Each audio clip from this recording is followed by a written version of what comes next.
kilifteef gi dëgg la mais sañ-sañu Macky Sall mën nga ko méngaleeg sañ-sañu fas xam nga aw fas la jël muy symbole am fasoo fi nga ko yeew feeg ñëwoo yeewee ko du fa jóge moom itam liñ ko may mooy buum giñ ko takk bu guddee wala bu gàttee li ko buum gi may rek lañ ko may. kan moo ko yeew foofu ci buum bi. tubaab yi.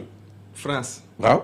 ñoo yeewu Macky. waaw. naka. tubaab bi nga xam ne yow sa junni boo jaay ñi moom juróomi téeméeri te mënoo ca dara yaa ngi nii di seen drapeau français bi mi ngi nii bleu blanc rouge bii nekk ci base bii nga xam ne ci moom nga sës.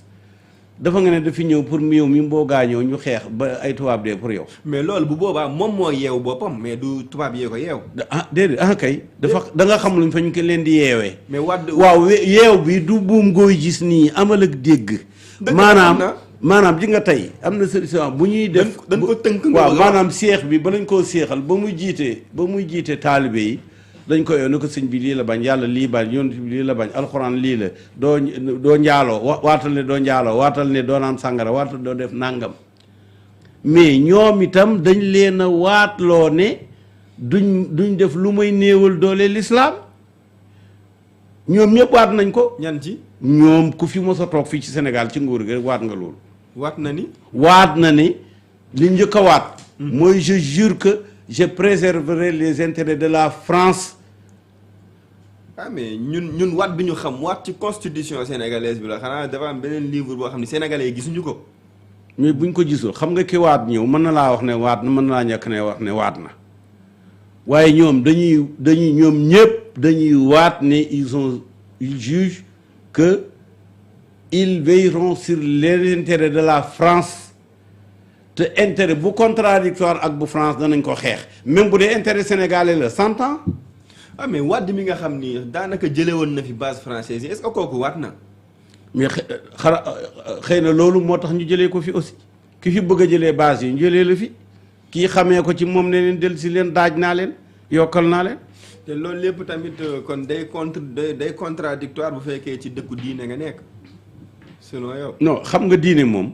li ñu yàlla sant mooy li mu wax ne laa yukallifu llaahu nafsan illaa wusaha kenn ku ne la nga man rek moom ngay def. tey jii bu ma fi ñëwee bu fi ñu ñëwee nga invité ko te man tey escalier yi il faut que la man rek lay def mooy dugg ascenseur mais mënoo ñëw tunxoom ko yéegal ko ne yaa ngi ko yóbbu 5e maanaam ñun itam ci diine dañoo sant liñ man nañ ko xeex liñ mënta dindi ak suñ loxo. génne ko suñ làmmiñ. waaw nañ ko bañ ci suñ xol. wala ñu dindi ko suñ loxo wala ñu bañ ko suñ xol. donc liñ mën nañ koy def mais mi ngi avancé parce que tey mën nga wax ne première ville du Sénégal ex aequo mooy Touba dindi sax première ne mooy deuxième ville du Sénégal mooy Touba benn état defu ko benn état planifié wu ko sëriñ si ñoo ko tabax defar ko ba mel nii te Touba gouvernement ba koy doxal du gouvernement carte du gouvernement bu ñu élire. gouvernement wu lan la loolu. gouvernement wu mbooloo gouvernement mooy nit ñi bu ñu dajee xam nga baatu gouvernement mi ngi jóge ci gouverner te booy jaay joow gaal la koy téye ba mu jëm penku wala mu jëm beneen côté. mbooloo ma fa ne di ay mbokk ñoom lañ bëgg mooy am ca dëkk ba lañ bañ moo dul am ca dëkk ba. xam nga tey ku ministre de l'intérieur may autorisation nga ubbi baar ca Touba sañ nga ko ubbi. waaw lu tax foofu benn ministre de l'intérieur du fa signer licence. te pourtant na nga sañee ubbi Kaolack noonu nga sañee ubbi Touba. mais est-ce que statut waaw pour wax la rek les kayit yi am na lu mu mën am na lu mu mënul.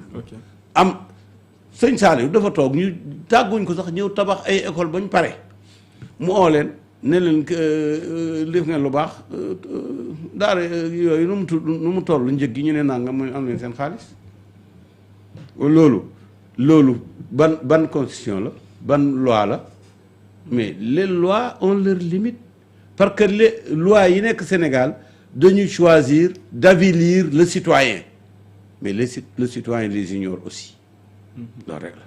ñu des toujours ci. li ma la doon wax léegi. dama ne la man dama bëgg ñu recréer les Baye Fall armer leen entraîner leen bàyyi leen ñu def seen rôle ci Touba Serigne Saliou Sëñ Ahmed Waa- tamit est-ce que dëkk boo xam ne dañuy waa déglu dañuy dafa am une armée Defal naa ko civile ak armée bi nga xam ni état boobu mooy sa dëkk boobu sécurité dina fa am. dama ne xam nga loolu yow yaa ko gisee noonu xam nga nekkoon naa ministre. donc xam naa lan moo jaadu lu état mën a lu mu dox naa moo ko xamul kenn du ko xam. mais armée waaye bàyyi ma man ma wax la. boobaa dafay mel ni eaux et forêt. forêt bi moo concerné. garde pénitentiaire prison yi ñoo ko concerné. garde maritime loolu la lu nekk rek am na noo xam ne mën nañ koo jox forme mais il faut que mouridisme am une protection des chefs et du peuple il faut ñu am ko xam naa ne ñoom laajuñ ko xalaatuñ ko. mais loolu mais loolu est-ce que état mënu ko gérer. dama ne. armée parce que état am na armée am nañ service de sécurité. dama ne c'est pas ma ne il suffit de le vouloir mais c'est faisable et ça na mais loolu am na fële am na Turquie c'est un état laïque te ñooy fay imaam yi ñooy tabax jàkka yi ñooy réparer jàkka yi ils sont pas laïcs ils sont laïcs constitution bi dafa ne la Turquie est une république laïque mais amuñu dara lu contre diine fii nag c'est une laïcité à la Macron à la je ne sais qui loolu rek la xanaa xamuloo ne mbooleem chef d'état jullit bu mës a taxaw ca Charlie Hebdo war ngaa publiquement jàkkaarloo ak sa peuple jéggalu yàlla jéggalu su tuubal yonent bi. même Macky Sall. ñoom ñëpp laa wax du moom rek moo fa nekkoon comme jullit fa nekkoon yëpp loolu war na leen du war kenn bañ a war ñu ci ñëpp la war. ñu jëm ci wàllum ki nga xam ni nee na yonent yàlla la te nekk ca Kolda di julli tamit ci làqam muy pulaar kooku yow ban jàngat nga ci am buñ gisee ni tey yonenti benn feeñ na Kolda démb Vélingara loolu yow ban jàngat nga ci am. waaw am na lu mu ci waxoon déjà loolu soxla mu di ko waxaat. waaw parce que waxaat bi déet wax naa ko loolu mu ngi ci Sénégal seetal ko sa bopp. dégg nga mooy côté bi mu wax ne foofu territorialement Thierno doomi Thierno Seydou radiyallahu ta'ala anhu Thierno Seydou Ba. Medina Gonaas mooy bàyyi xalifa bi tey Cheikh Tidiane. foofu seen territoire la seen làkk la ñoom ñoo ci war a jéem la ñu mën bu ñu tëlee ñu oo ñu en renfort mais tey foofu ñi mu jëkk a war mooy état bi moo fa war a wàcc ak armée bi ak gendarmerie bi ak bépp ñu am ci force jël leen yóbbu leen tëj leen éradiquer leen pourquoi parce que première mission état mooy mu xeex pour stabiliser l'ordre public foofu c'est une association de malfaiteurs pour la simple raison que seen diine ci niñ ko waxee mooy Tabaski bu jot ñoom ña ca bokk ñu def benn loterie pour kan la ñuy rendi ci Tabaski gi bañ ko njëkkee def ñu ne ci doom yi Christos yi fii la mu ne mu wax doom yi ne daf koy rey mu ne ko ma dem jàppi te ñëw ba mu demee jël fetalam ñëw rey baayam kon nag association criminelle état bi daf ko war a cerner bu ñu doon 1000 personnes mu disperser leen tëj ñi muy tëj gaañ ñi muy gaañ def ñi muy def mais loolu état waru ko seetaan une minute. mais bu nee la loolu def na tey ñaar fukki at mi ngi prospérer est-ce que du la. waaw d'accord mais seetaan ay bandi terewul li ñu leen seetaan loolu défaillance la ci yow mi état bi mais ñooñu association de malfaiteurs lañ yoo xam ne ay juristes ñoo may dégg ak i magistrat nañu wax ne il tombe sur ça ou pas léegi nag bu ñu leen mayee ñu prospérer en tant que kii kon bu ñu mënee tolérer ñooñu ba pare te na ñuy sant Mbàkke duñu leen tolérer hey kon nga xam ne wax loolu waxi caay-caay la. waaw mais sëñ Ahmed. boo leen qualifié d'association de malfaiteurs. à partir des faits. à partir des faits ba léegi. mais est-ce que je ne dis pas à partir de ce que je pense mais des faits avérés. des faits waaw mais est-ce que tamit ci pays laïc dañuy fii liberté de culte moo fi am lu la neex mën nga liberté de culte mënul basé sur le crime contre les humains. non bu ñu teggee crime bi mooy la ñuy def ñoom. dama ne. su fekkee ne comprendre lu ne association boo xam ne leen taxaat daje mooy at mën nañu rey nit ci ñoom. boobu association dafa war a tas. dafa war a tas. dafa war a tas te nguur gi moo ko war a tas avec tous les moyens du bord même bu doon mobiliser les populations parce que nguur gi am na droit boobu mobiliser ñëpp oto day taxaw ñu la gaareel allez à la guerre. mais est-ce que tamit du sàggante état bu ñu bàyyee affaire yi 20 ans affaire yi di dem chaque année ñu tër kenn rey. waaw yow léegi yaa ngi raisonné ne kayit yi moo tax fii nga ne moom réalité bi am na réalité 20 ans sëriñ bi. ban école journalisme nga jàngee déet ban école nga jàngee non fii amul kayit fële amul kayit mais rey bi laa wax bu fekkee ndax état amul défaillance su état laa wax. ah man kay dama ne man j'invite l'État à faire son devoir vis-à-vis de ces gens-là en tant qu'association de malfaiteurs. Le premier soldat c'est Macky Sall, c'est mon ami. Je lui dis de ne pas hésiter à éradiquer cette association de malfaiteurs. ok ñu jëm ci wàllum plainte contre le président de la République de la Guinée. muy Alpha Condé. est-ce que mën nga ñëwaat ci affaire yi ni mu demee ba viré ci benn plainte. non mënuma ko wax. ndax lan. parce que sama avocat porté na plainte ba pare lépp loo xam ne yóbbu nañ ko ci plainte. mën naa la woon. fii këyit bi nga xam ne wane na ne. Alpha Condé jot na sama lettre avocat. boo xasee ba dugg foofu.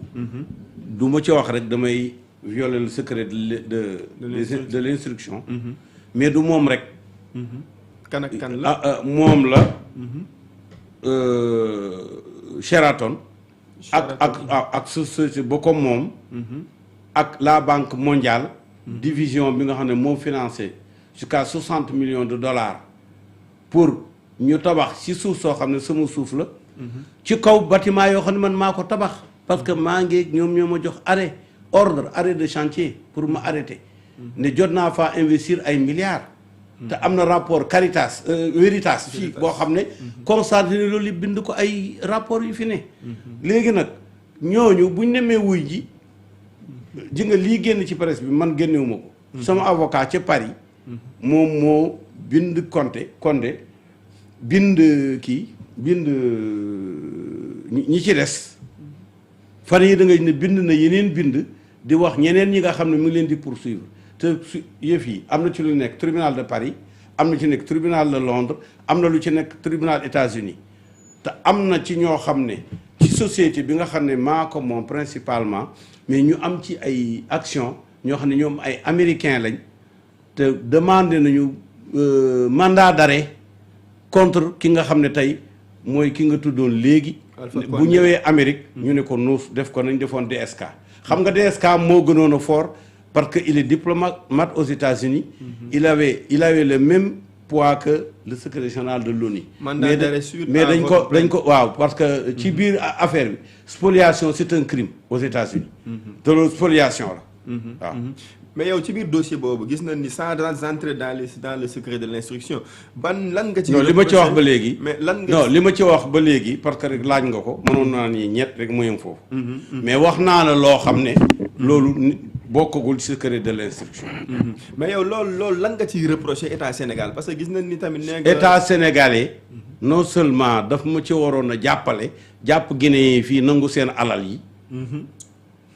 waaye man sénégalais bu ma demee Guinée ñu ne kii jàmbur la fi nangu sama alal xam nga alal ji tey valeur u 200 millions de dollars c'est-à-dire plus de 100 milliards CFA 30 millions de dollars yi kooku dommage intérêt rek la. mais parce que hôtel bi tey ñu ngi ko estimé à plus de 150 millions de dollars terrain ba ñu ngi occuper le quart du terrain. la ca des te occupé wuñ ko am na valeur boo xam ne dana ko mottali plus de 200 millions de dollars mu nekk plus de 100 milliards CFA.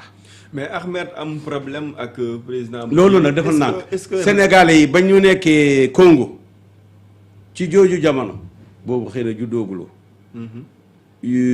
Mobutu ak yeneen chef d'État ñëw dàq leen nangu seen i jamaa ak seen alal gouvernement sénégalais daf leen a indemniser te nekk na. di benn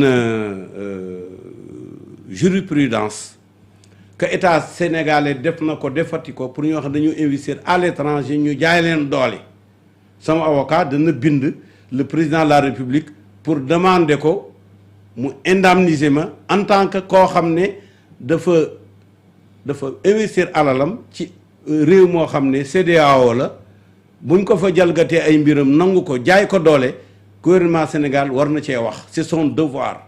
ah mais loolu waaye bu ko deful il est défaillant. Le ministre des Affaires étrangères n'a jamais écrit un seul mot à l'autorité guinéenne.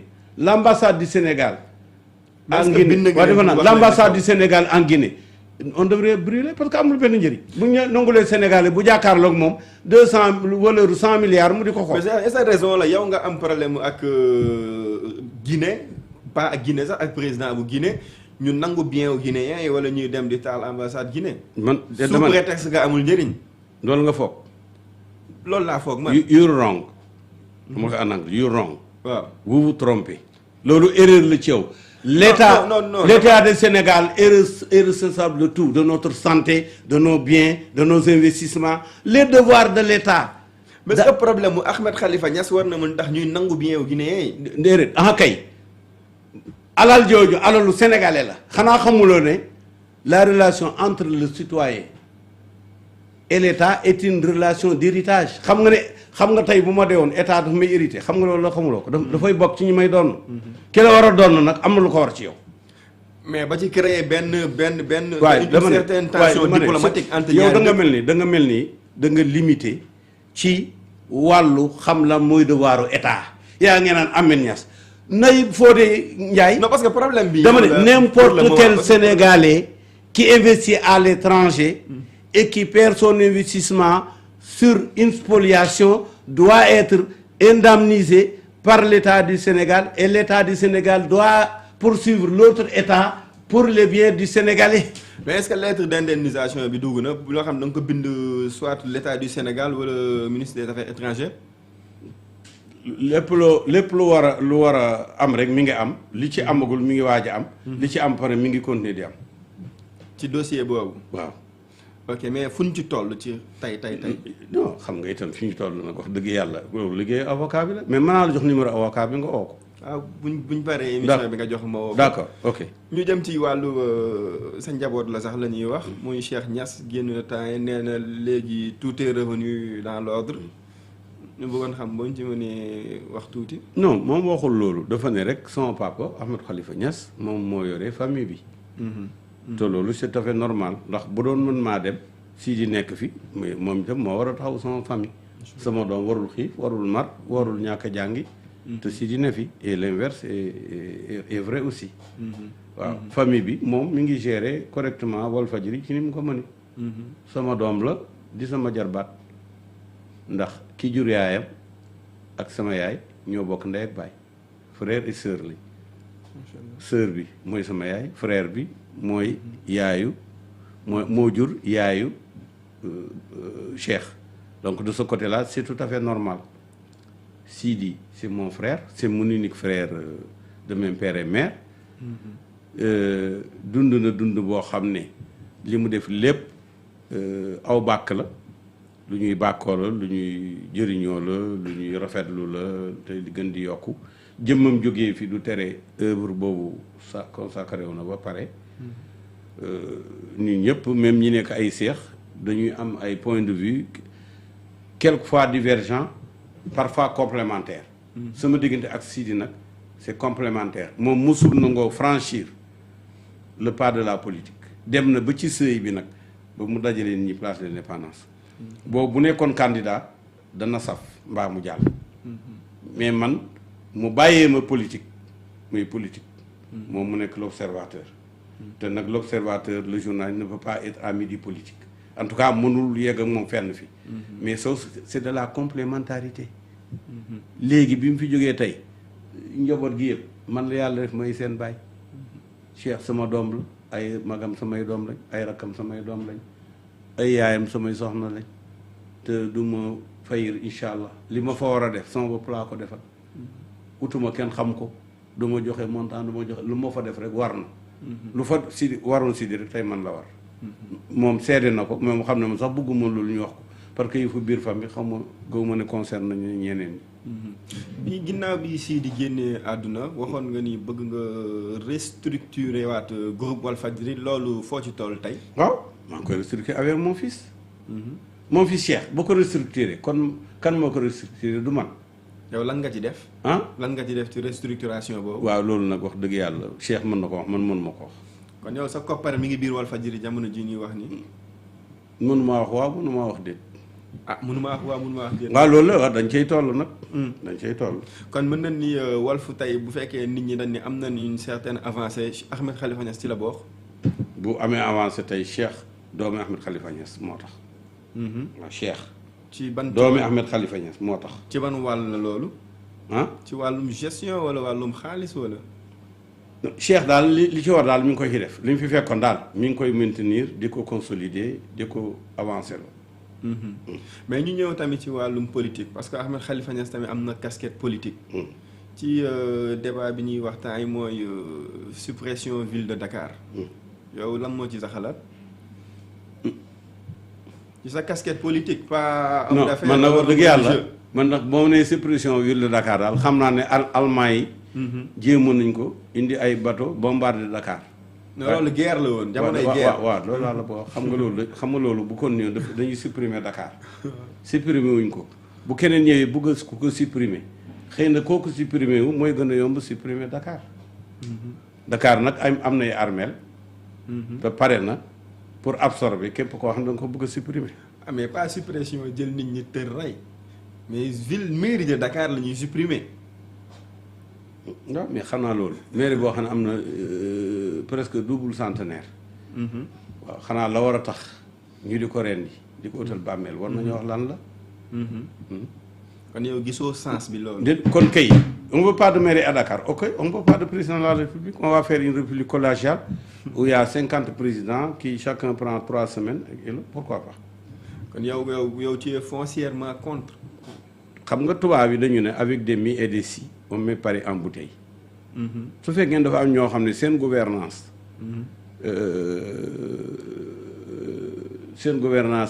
mairie de Dakar dafa nekk un frein ou un mur. tous les murs sont faits pour être franchis ils n'ont qu'à franchir le mur. mais est-ce que explication yi ñu joxe tamit du ko mënu ko légitimer bu dee déglu nga ko. mooy lan. mooy lan.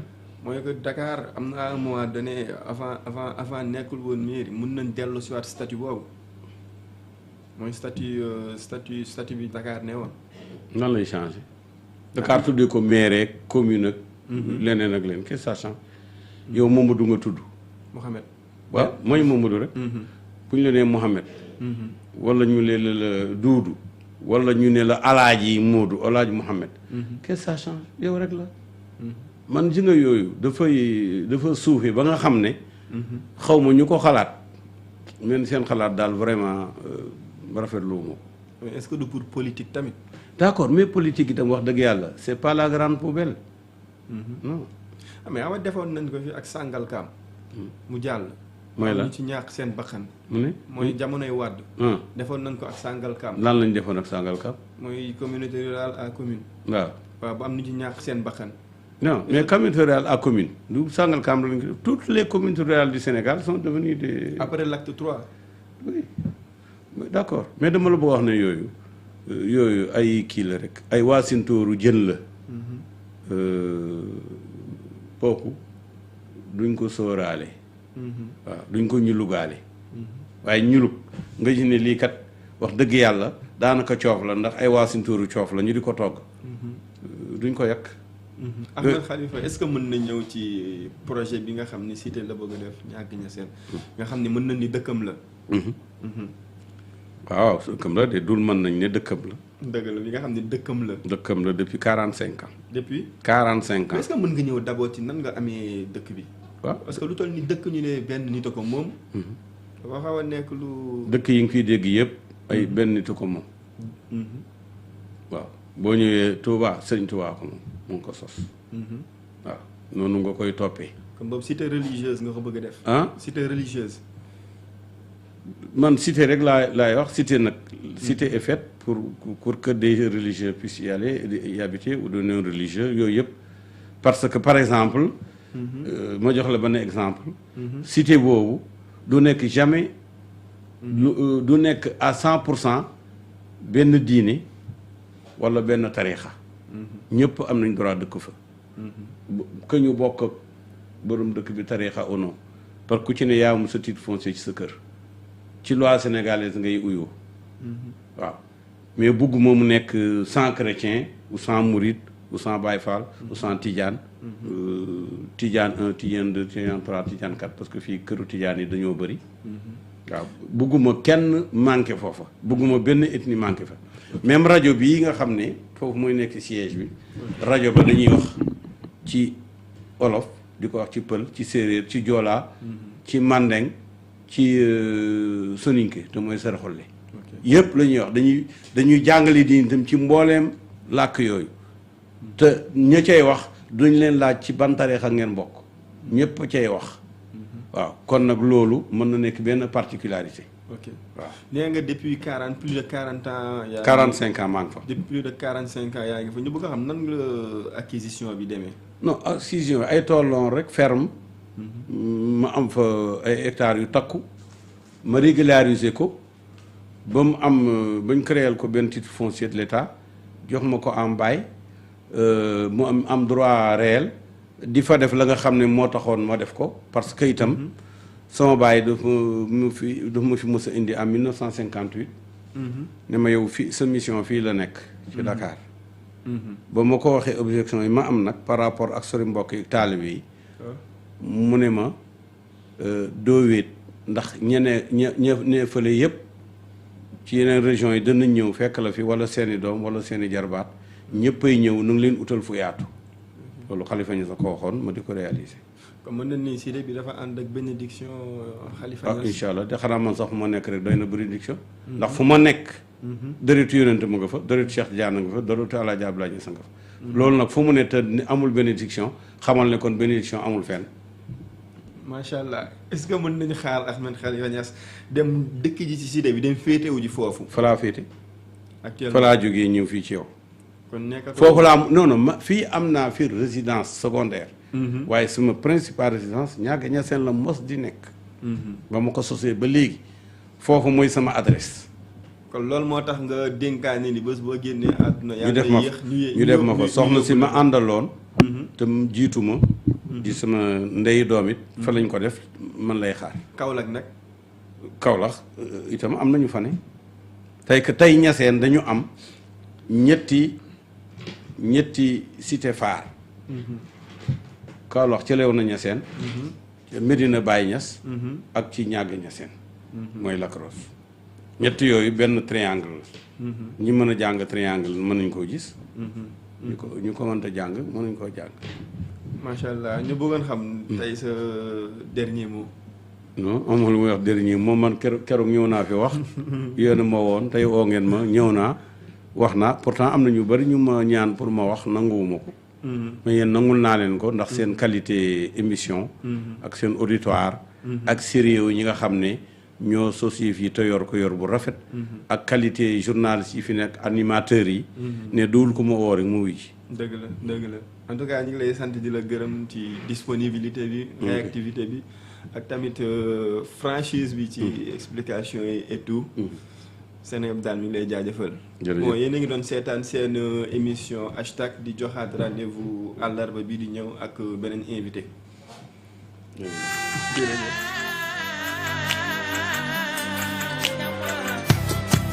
Yo, cette chanson est dédiée pour la paix dans le monde.